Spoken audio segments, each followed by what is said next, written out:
Olá, tudo bem? Eu sou Jeremias Gomes, você está aqui comigo no Alesp Cidadania. Você sabe que hoje o mercado de trabalho é um ambiente de desafio, né, para muitas pessoas, especialmente para comunidades transgêneras e outros grupos subrepresentados. E segundo especialistas, apenas uma pequena fração das empresas oferece treinamento sobre diversidade e adversidade. Isso acaba impactando diretamente na inclusão e o bem-estar desses profissionais. A gente vai discutir esse tema, essa realidade e as soluções, né, com a Gabriela Augusto. Ela já está aqui, é presidente da Transcendemos, né, Consultoria, uma organização dedicada a apoiar empresas no desenvolvimento de uma cultura inclusiva. Seja bem-vinda. Muito obrigada pelo convite. Que ótimo. Vou começar com a sua história. Eu entrei um pouco antes no site lá da transcendemos.com.br, achei muito legal e aí eu perguntei para ela quem fez esse site. Ela falou, ela mesma. É a sua formação, marketing, alguma coisa assim, não? Não, por incrível que pareça, eu sou formado em Direito. Advogados e advogadas não são tão boas em design, mas eu talvez seja uma exceção. Nossa, pode mudar de área, porque o site é muito bonito. Vai lá, gente, porque e é muito bem feito e muito criativo. Tem os vídeos, né? Já aprendi bastante coisa lá. E vamos começar direto com o tema, essa questão que eu coloquei aqui, nessa... Eu vejo pouco treinamento assim nas empresas de forma geral. Não sei se é só brasileira, mas internacionais também, né? Como é que você fala desse desafio, né, de falar da diversidade nas empresas? Bom, quando o assunto é diversidade nas empresas, os desafios estão ligados, sim, a uma falta de conscientização, mas também a outras ações que podem ser implementadas, como, por exemplo, a contratação de mais pessoas trans, mais pessoas negras, mais pessoas com deficiência. Essas pessoas também precisam estar nesses lugares. A presença delas é responsável por uma importante mudança de cultura. E para que isso seja implementado de uma maneira estratégica, algo que nós, consultores em diversidade e inclusão, sempre defendemos, é que as empresas precisam eleger indicadores. Essas estratégias de inclusão precisam ser baseadas em dados. A gente precisa disso para as estratégias de conscientização, para as ações de recrutamento e para todos esses projetos. Porque a gente precisa acompanhar o que está funcionando e o que não está funcionando. Quer ver um exemplo disso? Na Transcendemos, nós aplicamos uma pesquisa que nós chamamos de Censo da Diversidade e da Inclusão. Certo. E nessa pesquisa, uma das perguntas que nós fazemos é, nos últimos 12 meses, você presenciou uma situação de LGBTfobia no seu local de trabalho? E as pessoas respondem sim ou não. Geralmente, 30% das pessoas que trabalham nas empresas que nós atendemos respondem sim.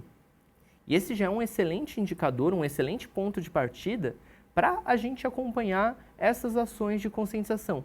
Então, se a gente tem um número como esse, que 30% das pessoas acompanharam uma situação ruim, a gente pode oferecer palestras, pode oferecer treinamentos e esperar que esse número diminua para 15%, para 10% no ano seguinte. É para isso que a gente trabalha. Inclusive, como política pública, né? É claro que a gente está numa casa legislativa estadual e muita política pública no Brasil, quando se trata de emprego, é federal, né? É lá em Brasília, mas acaba influenciando. Você acha que esse seu trabalho é interessante para uma empresa que, mesmo que seja pequena ou que não tenha ninguém de diversidade, né? Ela acaba aprendendo também, né, com esse treinamento? Sem sombra de dúvida. As pequenas e médias empresas aqui no Brasil são as que mais empregam. E elas precisam, sim, desenvolver estratégias de inclusão. Claro que essas estratégias são diferentes de uma empresa transnacional, mas é importante que um restaurante, uma academia, um pequeno espaço de coworking também pense, por exemplo, na questão dos banheiros. Né? Há lugares que implementam um banheiro feminino, masculino e um terceiro sem gênero, sabe? Além disso, conversas com seus colaboradores, ações de comunicação, ações que podem ir desde falar sobre os direitos da mulher em março, sobre inclusão LGBT em junho, mas também traçar um calendário que traduza todo esse comprometimento dessa empresa sobre diversidade e inclusão para que todo mundo saiba que ali é um espaço seguro para a gente. Você já faz esse trabalho de consultoria há quanto tempo? Eu estou desde 2017. Já tem um bom tempo. À frente da Transcendemos e foi inicialmente um trabalho de formiguinha. Eu, quando passei pela minha transição de gênero, em 2017, eu pensei, o que eu posso fazer para que pessoas como eu não passem pelo que eu estou passando. E como naquela época eu não tinha recursos, eu ganhava R$ 400 por mês de uma bolsa de iniciação científica. Com esse dinheiro eu comprei uma impressora e com essa impressora eu produzi um livrinho que eu chamei de Manual Empresa de Respeito. Eu fiz vários desses e comecei a ir de porta em porta em empresas que ficavam perto de onde eu morava. Eu morava numa região periférica aqui de São Paulo, chamada Taboão da Serra. Sim. Eu fui em restaurantes, fui em coworkings, não só em Taboão, mas também em Vila Madalena, Pinheiros, Vila Olímpia. E as empresas começaram a me chamar, quando eu batia lá na porta deles e oferecia esses livrinhos, elas começaram a me chamar para fazer palestras, para fazer treinamentos. E foi aí que eu fundei a Transcendemos. Que legal. Que era um trabalho de formiguinha, cresceu e... Não, interessante.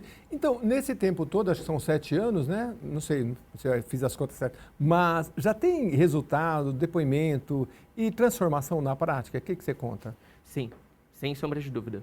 Nós já atendemos mais de 450 grandes empresas e eu, pessoalmente, já fiz mais de 1000 palestras. Eu estava vendo. Não só aqui no Brasil, mas em várias regiões do mundo. O pessoal te chama para fazer palestra de quê? Que tipos de empresa e tem algum tema? Como é que funciona na prática? Legal. Quando nós falamos de diversidade, há alguns temas que estão diretamente relacionados a essa conversa, como a questão LGBT, a questão da mulher, a questão racial, a questão das pessoas com deficiência. Então, eu, Gabriela, enquanto uma mulher negra e trans, geralmente falo da questão da mulher, racial, LGBT, sobre esses pilares. Certo. Mas nós temos uma equipe de especialistas que também falam sobre a questão da pessoa com deficiência, sobre diversidade geracional. Inclusive, também ofereço palestras sobre diversidade geracional. Isso são temas diretos. Mas agora, quando a gente fala de temas que estão envolvidos também com esse assunto, a gente precisa mencionar liderança, né? Há muitos treinamentos sobre liderança inclusiva, sobre inovação, criatividade.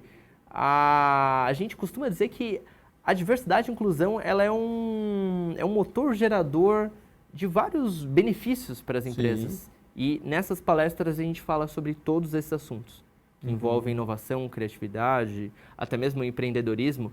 Eu dou aula em algumas universidades, dou aula sobre empreendedorismo, dou aula sobre inovação, dou aula sobre criatividade, enfim. Bacana. Alguns e o assuntos. que você acha que é mais um gargalo de dificuldade, de obstáculo nas empresas? É choque de geração? É falta de liderança que entenda isso? O que vem mais para você? Bom, existe um desafio especial no que diz respeito a lideranças.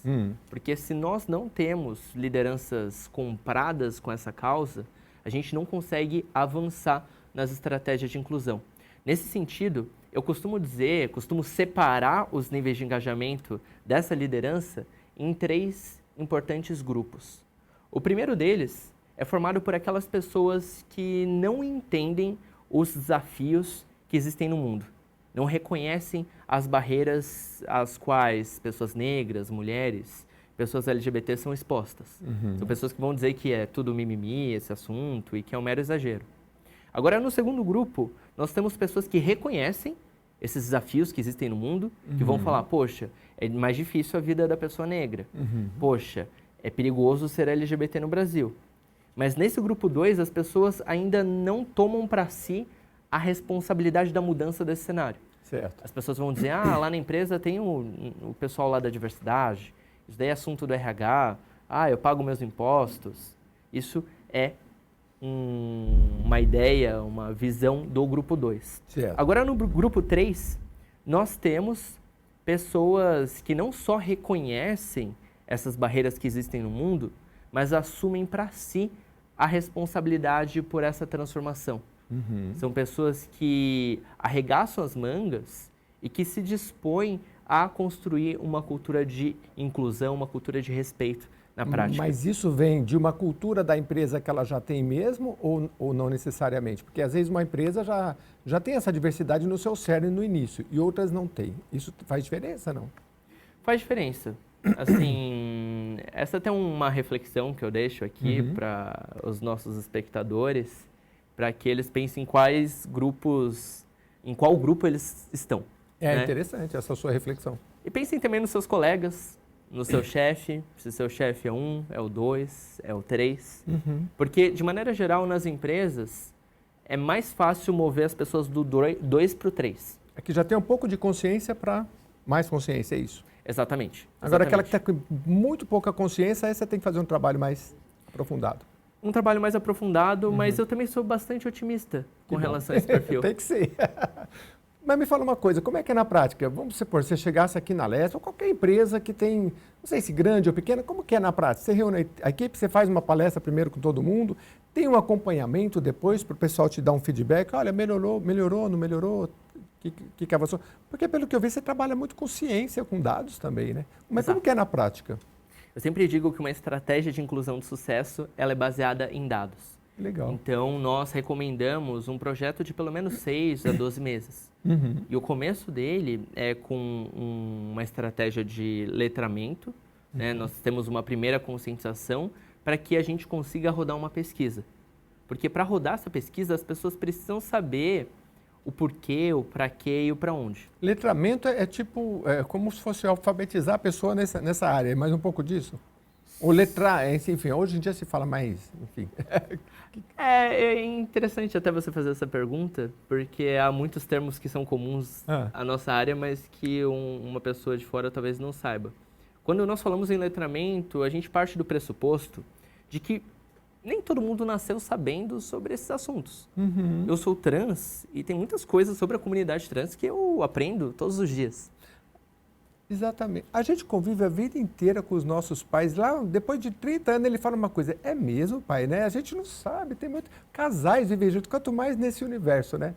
É o beabá, então, né? Tem que começar pelo beabá. Exato. A pessoa trans, ou a pessoa negra, ou a pessoa com deficiência, não surgiu ontem. Nós sempre estivemos aqui. Só que a forma como nós falamos sobre esses assuntos, ela evolui. Eu costumo dizer que diversidade e inclusão são um alvo em movimento. E por isso se faz necessário compartilhar mais informação sobre Aí isso. você chega na empresa, você faz uma palestra, você levanta dados, aí conversa com as pessoas, como que é, então, continuando na prática? Legal. O exemplo que eu estava trazendo aqui está relacionado a uma empresa que está no começo do começo. Certo. Tá? No começo do começo, nós precisamos começar com uma sensibilização inicial, uma pesquisa, levantar dados, com base nesses dados, desenhar uma governança e um plano tático. Esse plano tático envolve mudança de processos, implementação de políticas, ações de recrutamento, ações de educação corporativa, isso em uma empresa que está começando do zero. Mas agora é importante a gente olhar também em qual estágio a organização está. Há empresas onde nós temos já lideranças muito engajadas, nós já temos um volume grande de pessoas negras, de pessoas trans, de pessoas LGBTs. Então, isso depende de uma análise inicial também, uma pré-análise. Você já chegou, já que você mede bastante assim, a produtividade, porque um ambiente que está mais fluido, eu acho que a produtividade melhora, né? E a lucratividade também, né? Sem sombra de dúvidas. E isso não é algo que só eu, Gabriela, estou dizendo.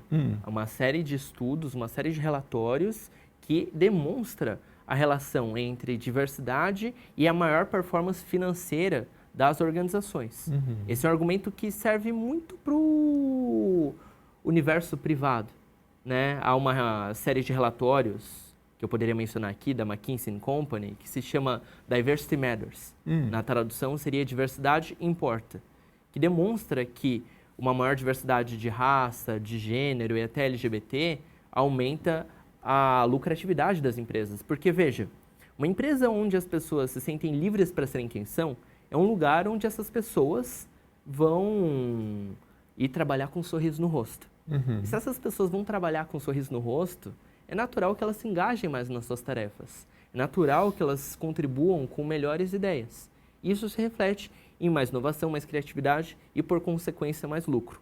Esse é o argumento que nós oferecemos para as empresas. Agora, na esfera pública, a gente também precisa falar de diversidade. Esse engajamento, essas boas ideias também são importantes, seja para o legislativo, para o executivo, para qualquer órgão público. Isso sem falar na função, né, dessas organizações em promover importantes transformações na sociedade. Então, nesse sentido, o argumento, a coisa certa a se fazer é que a diversidade e inclusão devem sim ser um tema central para todos esses lugares. Olha, você que está acompanhando então a LS Cidadania, a gente está conversando com a Gabriela Augusto, diretora fundadora da Transcendemos Consultoria, faz um trabalho muito bacana, mas já tem mais de 7 anos, eles vão nas empresas, além de muita palestra que ela já faz sobre esse tema de diversidade e adversidade e inclusão nas empresas. A gente tem muito que aprender e só para retomar os dados, cerca de 5% das empresas do Brasil têm treinamentos estruturados sobre diversidade e inclusão. O desemprego e diversidade para pessoas trans enfrentam taxas de desemprego muito mais altas, né, uma exclusão. Em relação à educação corporativa, eu até anotei aqui, viu, Gabriela? A Transcendemos realiza workshops e rodas de conversa para ajudar a empresa a criar ambientes mais inclusivos. Tem isso também, né? Sim, mas não só. Temos também outras ferramentas, como, por exemplo, uma plataforma educacional digital, onde nós conseguimos treinar colaboradores em escala. Nós temos soluções, por exemplo, pensadas em fábricas. Muitos dos nossos clientes têm dezenas de milhares de colaboradores. E treinar toda essa galera com palestras é um pouco mais difícil. Entendi. Então, nós precisamos de vídeos, por exemplo, rodando nas TVs corporativas. Nós temos esse tipo de conteúdo que também contribui nessa jornada de aprendizagem. Quem quer te achar, como é que faz? É Transcendemos, vou até colocar aqui, www.transcendemos, né? Exato. Quem tiver interesse em implementar iniciativas como essa na sua organização, pode entrar no nosso site, que é transcendemos.com.br. Mas, além disso, eu também produzo muito conteúdo nas redes sociais. Então, quem quiser aprender mais, pode me procurar no Instagram por @gabriela.aug, de Gabriela Augusto. E no LinkedIn também, Gabriela Augusto. Então, @Gabriela AUG, vai no Instagram e tudo que tem. Outras redes também. E só não pode esquecer do ponto, tá? Gabriela.aug. Ponto AUG, senão você não vai chegar lá. Essa coisa do público interno, achei muito interessante, assim, as empresas conhecerem seu público interno, né? Porque tanto o RH quanto o líder também, né? Porque às vezes você não conhece. Mas quando você está de fora e você vê uma empresa que fala bem do andamento, você pode confiar nessa empresa. Porque ela, né? Porque você fala, pô, o pessoal lá se dá bem. Eu trabalhei com um colega que também fiz direito e tem uns amigos que trabalhavam em locais que falavam tão bem da empresa, né? Fala, pô, se o cara que trabalhar ali dentro, ele está falando bem, é porque é boa mesmo. E acho que é um marketing maravilhoso, né? Porque tem consistência, né? Não adianta você fazer um marketing muito bom e aí internamente os próprios funcionários estão reclamando, né? Então, acho que você percebe isso na prática. Exato. Sobre o que você disse, é uma frase célebre, que é a de que você não consegue melhorar aquilo que você não pode medir. Isso é interessante. Então, conhecer os seus colaboradores, ter informações e dados concretos sobre isso é essencial. Agora, o outro ponto que também você trouxe, sobre marketing, a gente costuma chamar isso de employer branding, que seria a marca empregadora. Um dos elementos da marca empregadora é o boca a boca, sim. Pessoas que trabalham lá são felizes no lugar e que vão falar para os seus colegas, para os seus amigos, não sei, se candidatarem a uma vaga, para estarem lá também. Porque esse é um desafio, essa é uma barreira para as grandes organizações. Há uma busca, até mesmo uma luta por bons talentos hoje. Todo empregador sabe o valor disso. Sabe o valor de ter uma boa equipe com você? E ter uma cultura de inclusão é um fator essencial hoje para que a gente atraia esses bons talentos. Em entrevistas de emprego, hoje em dia, muitas vezes, o candidato ele gasta mais tempo entrevistando a empresa do que a empresa entrevistando o candidato. Então, você trazer esse argumento de que, aqui nós temos ações pensadas para o pertencimento, para a igualdade, para que todos tenham voz. Isso é essencial para trazer esses talentos. E quer ouvir um número aqui que surpreende muitas pessoas? De acordo com uma pesquisa da Ipsos, que é uma consultoria de análise de mercado bastante respeitada, 34% da geração Z aqui no Brasil se reconhece como LGBT. 34%. Isso dá 1 em cada 3 pessoas que estão na faculdade agora, que estão na posição de estágio. De acordo com essa pesquisa, 1 em cada 3 dessas pessoas são gays, lésbicas ou até mesmo trans. Então imagina só, ignorar só essa... Eu estou falando de uma das pautas, um dos assuntos relacionados à diversidade. Se você ignora a questão LGBT, você já pode estar ignorando 30% de potenciais talentos e 30% de potenciais consumidores. Agora, se a gente olhar para a questão racial, mais de 50% da nossa população é negra. Mais de 50% da população é mulher. Então, diversidade é a coisa certa a se fazer. Não, com certeza. E aí, se você pegar outros grupos, por exemplo, de pessoas com deficiência, o IBGE aponta para algumas deficiências, enfim, visual, 6%, mas assim, alguns falam em até quase 30%, se você englobar todas as físicas e mentais e tudo mais. Então, se a empresa não conhece a diversidade que ela tem, que é a sua riqueza, então também ela não sabe para onde está caminhando. Eu queria também relembrar um pouco, Gabriela, que a gente está gravando isso aqui em novembro, nós temos Novembro Azul, e você falou do letramento e falta muita informação para todo mundo nesse universo. Eu queria que você falasse um pouco, então, do Novembro Azul para pessoas trans, em relação a médicos, em relação a todo mundo, se existe um preconceito, né, porque sobre esse aspecto também, se tem caminhos para seguir. Legal, só para fechar a última resposta, você usou uma palavra que é riqueza, né? Diversidade enquanto valor. Isso é muito importante para a gente destacar aqui. Inclusão não é caridade, não é um favor. Não se trata do que as organizações podem fazer pela diversidade. E sim o contrário. O que a diversidade pode fazer pelas organizações? Esse é um ponto. Então, só para terminar, assim, eu li um livro uma vez que é muito interessante, só que ele tem uns 20 anos, chama Primeiro Quebre Todas as Regras. E ele é muito interessante que ele fala, você pega o bom gestor, líder, ele vai pelo talento, ele não vai pela deficiência. Então, assim, qualquer pessoa, ela tem uma deficiência ou não, ela tem um talento especial. Se você descobrir, você vai extrair daquela pessoa coisa extraordinária. Mas eu fiz um programa, por exemplo, aqui, que a mulher falava assim, olha, pegaram uma pessoa deficiente que não ouvia, ele não ouve mesmo, isolaram ele lá num canto da empresa para ficar carimbando um negócio. Não tem nada a ver, gente, porque assim, isso não é inclusão, né? Então, se você não conhecer, você não consegue extrair o que aquela pessoa tem de melhor. Até porque quando a pessoa perde um sentido, outros se aguçam mais. Quando você não entende, acho que por isso que esse trabalho que você faz é tão rico e tão interessante. Vamos falar um pouquinho do Novembro Azul, especialmente para trans, por favor.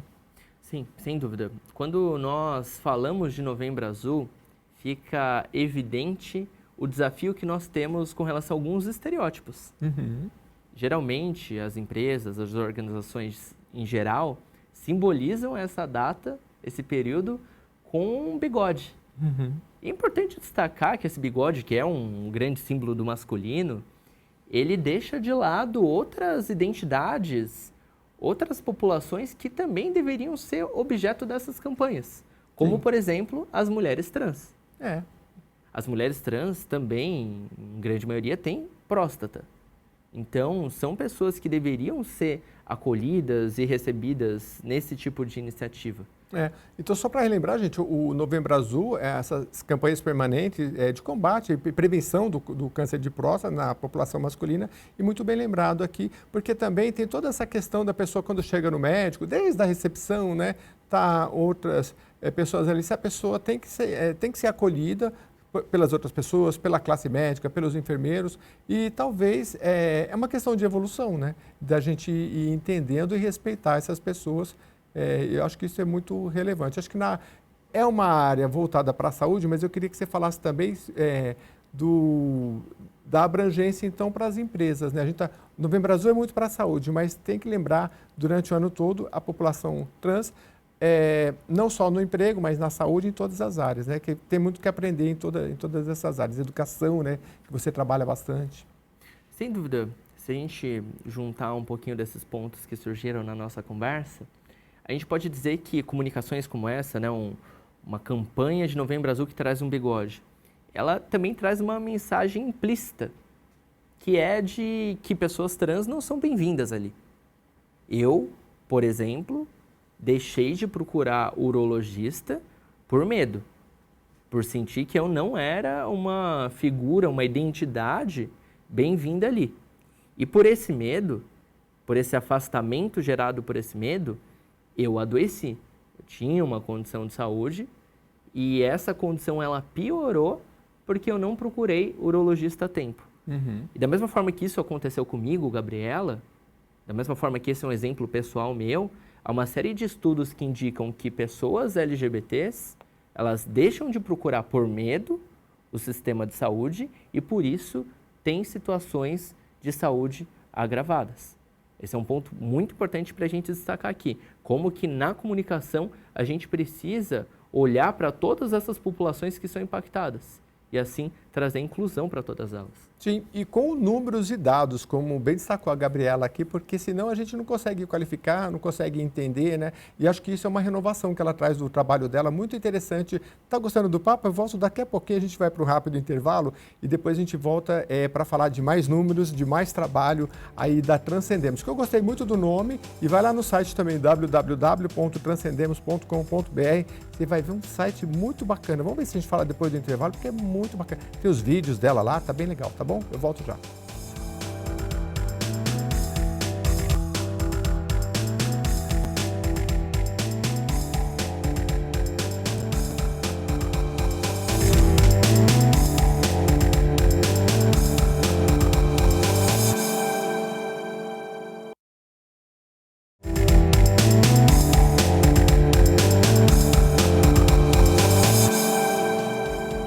Estamos de volta aqui no Alesp Cidadania, conversando com a presidente da Transcendemos. É uma consultoria muito interessante. Eu vou pedir para a Gabriela Augusto explicar mais um pouco nesse bloco também, mas a gente falava aqui no intervalo da questão da representatividade, né? A gente está numa casa legislativa. Você sabe que a gente está em novembro de 2024 gravando sobre isso, então a gente tem dois temas interessantes, Novembro Azul e também o mês da consciência negra, né? Está fazendo umas pesquisas, uma que a Assembleia, nas últimas 3 legislaturas, eu não vou lembrar os números, mas passou, sabe, tipo de 6 deputados, depois para 7, depois para mais de 10, na representação negra. Queria que você falasse um pouco disso também, porque hoje acho que é cerca de 20% dos deputados, mas a população negra no estado de São Paulo é 40 e poucos por cento, então não é nem proporcional ainda, né? Como que é isso para você, essa representação política? Bom, existe até um equívoco comum sobre o termo minorias. Porque a população negra, até mesmo mulheres, não são minoria em número. Mas são minorias em relações de poder. Por exemplo, quando nós olhamos para a população negra em posições de liderança, isso na esfera pública, mas também na esfera privada, a gente percebe que a parcela de pessoas autodeclaradas negras é muito pequena. Um exemplo, eu, Gabriela, venho desenvolvendo uma carreira enquanto conselheira de empresas, que seria o mais alto grau da hierarquia dessas organizações. Acima do CEO seria o conselho. E para a gente ter uma ideia, há pesquisas que indicam que apenas 5% das pessoas em conselhos de administração são negras. Isso num país em que 56% de nós somos autodeclarados negros. É um contraste, um abismo muito grande. Nós simplesmente não estamos nessas posições de liderança. E se a gente olha para a hierarquia das organizações de maneira geral, a gente olha para empresas, pessoas negras, pessoas trans, quando estão nessas organizações, ganham menos. E também se deparam com várias barreiras no seu desenvolvimento, nessa ascendência à liderança. O que eu diria sobre isso é que nós precisamos mudar essas posições de destaque na nossa sociedade, então essas posições de maior poder, maior comando, para que nós tenhamos pessoas que vão buscar defender ou representar os direitos dessas populações mais vulneráveis. E você que está bem entranhada sobre isso daí, é claro que não dá para desenvolver tudo nesse espaço de tempo pequeno aqui, mas o que você vê que a gente já avançou? Eu me lembro que quando falava em cotas para negros nas universidades, foi uma polêmica muito... Até hoje, né? O pessoal se divide. Muita gente mudou de opinião, achava que não era certo e mudou de opinião, acha que hoje é certo. A gente viu pesquisas também dizendo que essas pessoas que tiveram essa oportunidade, ao contrário do que se imaginava, elas não deixaram a faculdade, não têm notas boas. Então, quais campos você acha que se avançou e quais propostas você acha que a gente pode trabalhar, seja na faculdade em cotas, não sei, cotas no trabalho, como tem... Porque se a gente pegar cotas de pessoa com deficiência também, há muito desvirtuamento, né? As empresas querem trazer para a pessoa que tem um probleminha no dedo, né? Uma pessoa com deficiência visual, auditiva, as pessoas têm menos, né? Tem muito para trabalhar. O que você acha que a gente já evoluiu e falta alcançar também? Legal, vou responder de trás para frente. Tá Quando bom. nós falamos de cota ou até mesmo de metas nas empresas, esse assunto ele gera bastante polêmica. Certo. E eu costumo trazer uma comparação com as metas de vendas. Porque veja, toda empresa sabe que vender é importante. Sim. Então por que um time de vendas tem meta? Se todo mundo sabe que precisa vender. Eles têm meta para que estejam orientados à solução. Para que eles se esforcem, pensem em algum caminho para entregar aquilo que foi combinado. E nesse sentido, a meta, ou até mesmo a cota, ela cabe também. A gente precisa desses números, desses indicadores, para a gente saber para onde a gente está indo e quando a gente espera chegar lá. Essa é a minha opinião. Agora, quando nós falamos de conquistas, nós tivemos sim avanços nos últimos anos. Quando nós olhamos para as universidades federais, nós vemos um número maior de estudantes negros. Quando nós olhamos para as empresas hoje, principalmente nas posições ali de analista, posição de aprendiz, estagiário, nós tivemos sim mudanças na demografia. Mais pessoas trans, mais pessoas com deficiência, mais pessoas negras. Os estudos indicam isso. Há um relatório do Instituto Ethos, que foi publicado agora em 2024, com um perfil social das 1.100 maiores empresas do Brasil. E isso que eu estou dizendo agora está ali nesse documento, nesse relatório. Tivemos sim mudanças. O problema é que essas mudanças elas estão aquém do esperado. Quando nós olhamos para as posições de liderança, a gente ainda não vê essa mudança. E é aí que mora uma parte do problema. A outra parte do problema que a gente precisa sempre ter em mente e destacar aqui nessa conversa é que essas conquistas que nós tivemos, elas não são permanentes. Isso é fundamental de se ressaltar. Se nós não cuidarmos do que conquistamos, essas conquistas, elas podem estar sujeitas a retrocessos. É igual a democracia, tem que cuidar com muito carinho, né? Exatamente. Muito interessante. Eu queria que você falasse, então, a gente falou um pouco da representatividade, se você tiver mais para falar sobre isso, acho que é muito interessante. Eu me lembro uma vez de uma mulher falando assim, olha, a representatividade tem vários aspectos. Eu, como uma mulher, se eu chegar numa reunião que tem 12 homens, automaticamente, só de eu estar sentada ali, já é difícil para mim, naquele ambiente, me expressar, já é um pouco sufocante, às vezes nem porque as pessoas querem, mas porque a minha representatividade ali é menor. Então, tem muitos aspectos que a gente tem que observar. E como você falou aí, a questão da educação, que é um pilar interessante, e na cultura, o IBGE mostra que mais brasileiros se reconhecem como negros. Você acha que isso é um pouco da cultura que está mudando? Meninas que se veem com cabelo na televisão e que têm mais orgulho de sair, já fiz reportagem também que eu falava, eu tinha vergonha, mas hoje eu faço questão de mostrar meu cabelo e de fazer as variações que eu gosto. Você acha que está mudando ou está bem lento ainda, culturalmente? Bom, culturalmente, sempre foi tido como algo negativo ser lido como negro. Não sempre, mas se nós olharmos para a história recente, nós poderíamos dizer que as pessoas, elas eram, de alguma forma, inclinadas a se afastar das suas identidades e buscar uma identidade branca. Agora, na medida em que nós mostramos a força de diferentes narrativas, de que, por exemplo, um cabelo crespo é um cabelo bonito, que a história negra é uma história da qual a gente pode se orgulhar, que a gente precisa olhar para a grandiosidade da nossa ancestralidade, na medida em que a gente dá espaço para isso, as pessoas se sentem mais à vontade de se declarar como negras. É claro que essa mudança de cultura que você mencionou aqui vai mudar os números, as demografias das empresas ou de outros lugares que nós estejamos analisando. Sim. Uma coisa é consequência da outra. Agora, a gente precisa ainda investir em compartilhamento de conhecimento, de informação, para que as pessoas saibam se autodeclarar. Porque há muitas pessoas que hoje ainda ficam em dúvida se são pardas, se são pretas, se são brancas. Ainda há muita imprecisão desses números. E eu diria que esse é um grande desafio para nós.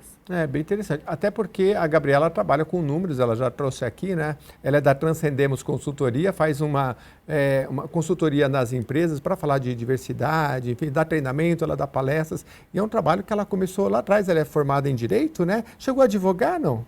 Não advoguei. Eu não tirei a OAB. Algumas pessoas até colocam ali em entrevistas que eu sou advogada, mas eu sempre peço para mudar. Não, mas pegou a OAB, que já é um passo complexo mesmo, né?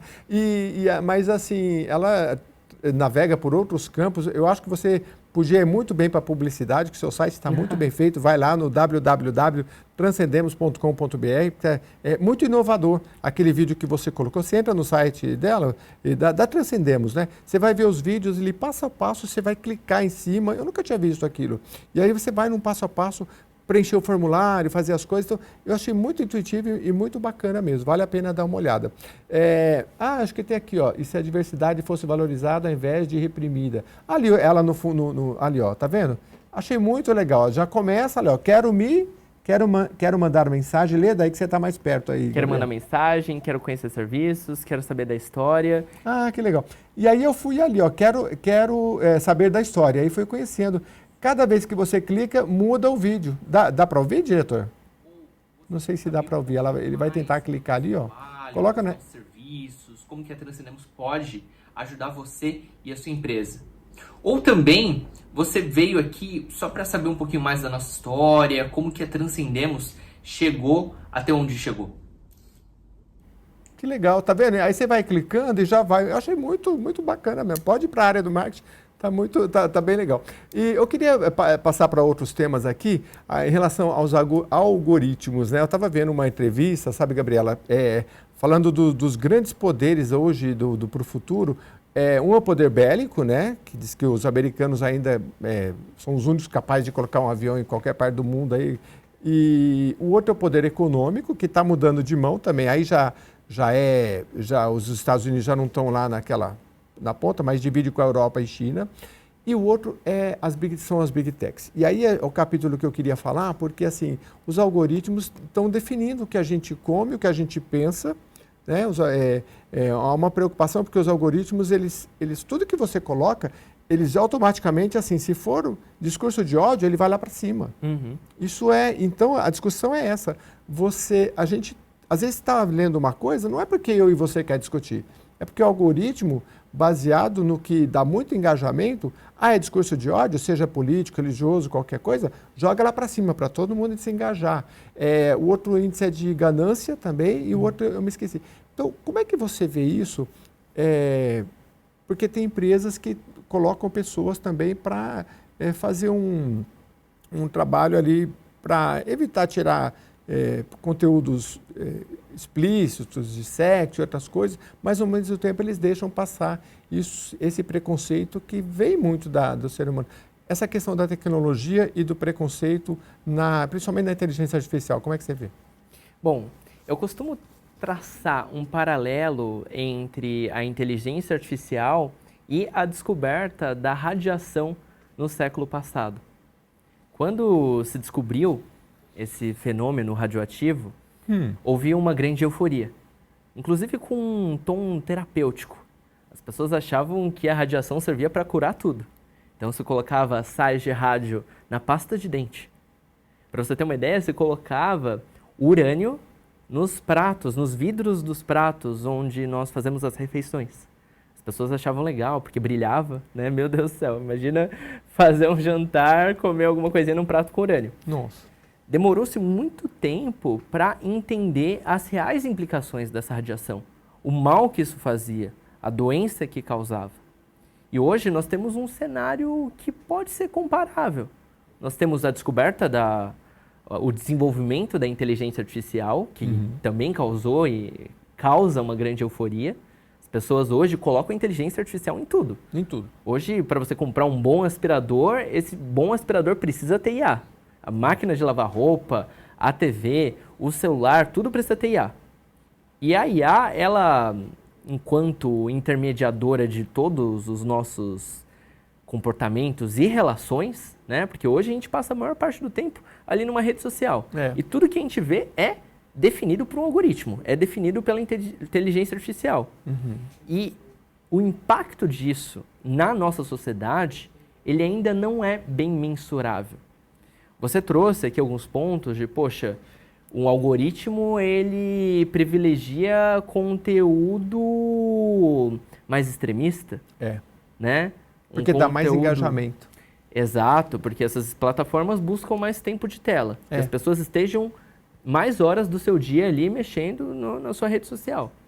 E o conteúdo que permite isso, que favorece isso, é um conteúdo violento, né? Então, às vezes, mensagens de ódio.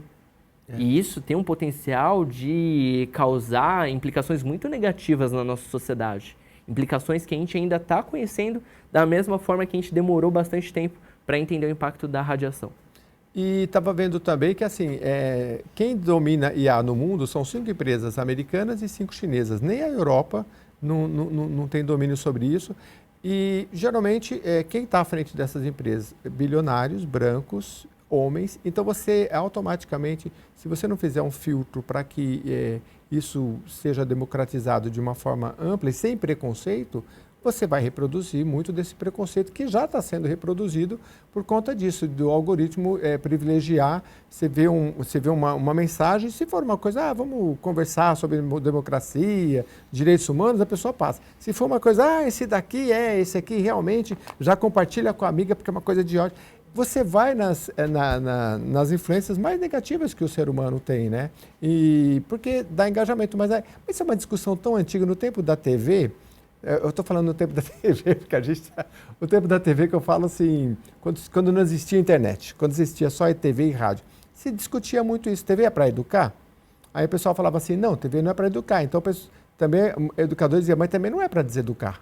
Então se a gente está deseducando, também tem que ter um olhar para isso, né? Isso é fundamental, porque a gente está falando aqui de cultura, né?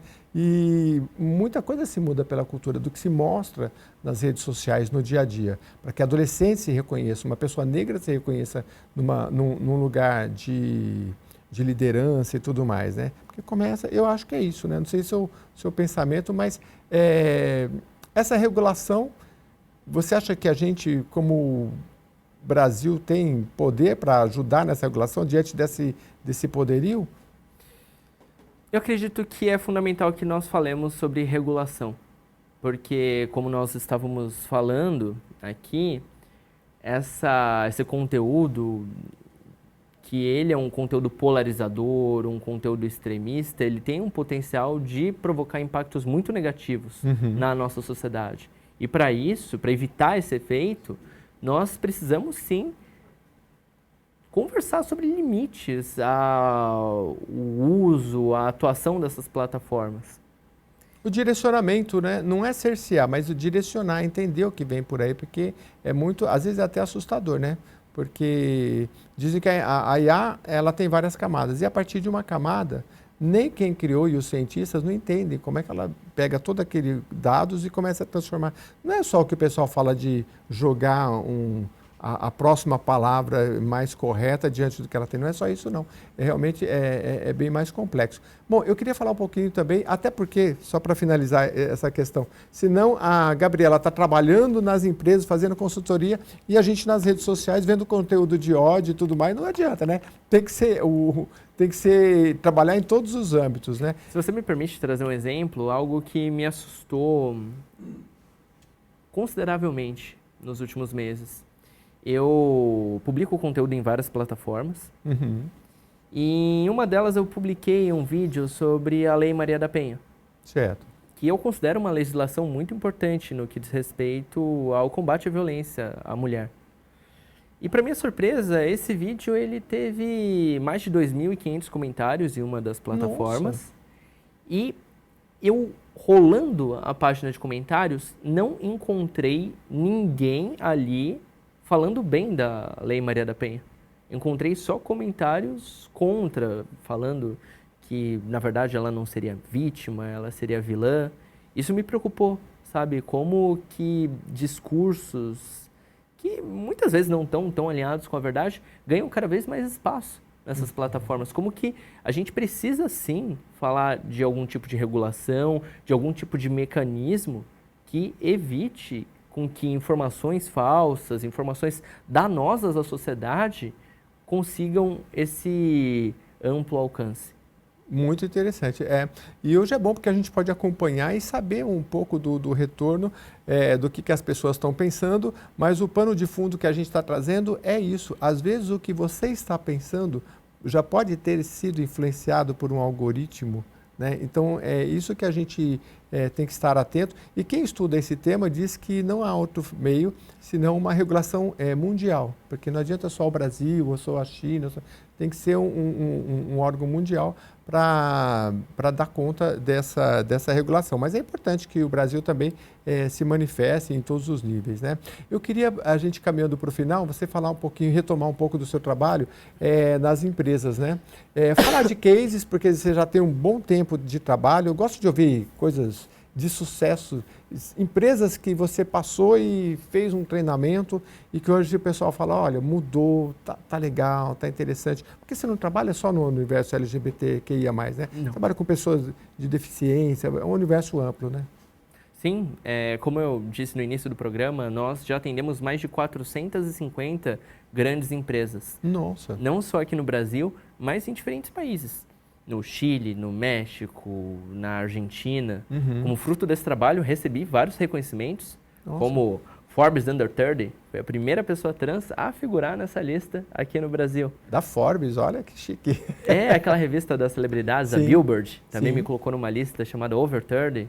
Nossa. A Bloomberg, que também é uma das marcas de negócio mais reconhecidas do mundo, me colocou numa lista de 50 mulheres de impacto na América Latina. Que bacana. A McKinsey & Company, que é também uma referência que nós trouxemos anteriormente aqui nesse programa, me concedeu o McKinsey Achievement Award, que é uma das mais importantes premiações deles.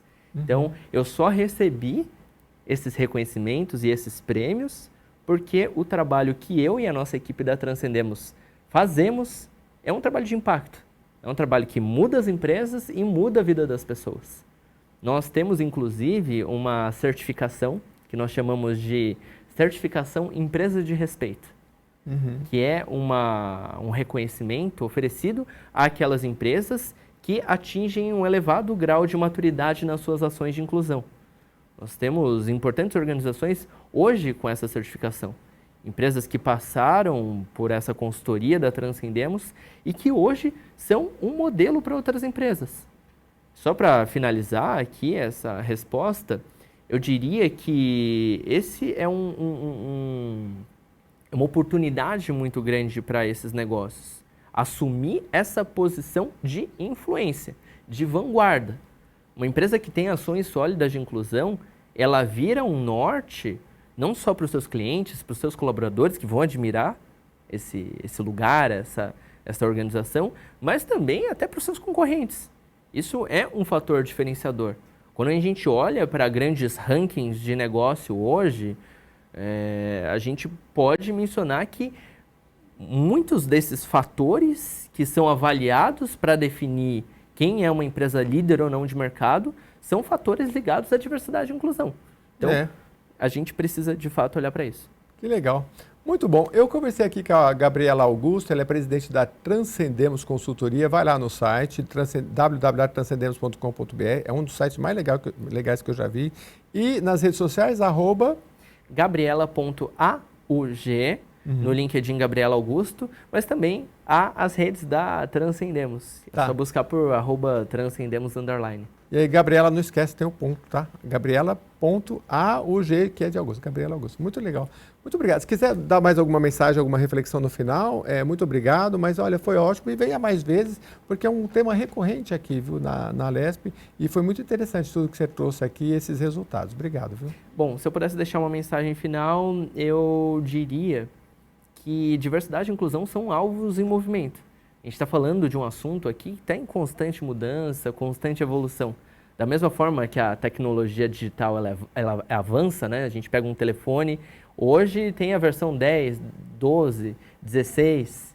As ciências humanas também avançam, né? Se a gente olhar as letrinhas do LGBT, há mudança sobre isso. Quando a gente olha para a questão racial, há mudança sobre isso. Então, o convite que eu deixo aqui para os nossos telespectadores é que eles busquem se atualizar sobre esses assuntos. Busquem desde as redes que a gente passou aqui, minhas redes da Transcendemos, mas também de outras pessoas que falem sobre a questão negra, que falem sobre a questão LGBT e, assim, por meio do conhecimento, se tornem aliadas dessa diversidade. Você acha mais fácil mudar a gente ou mudar o outro?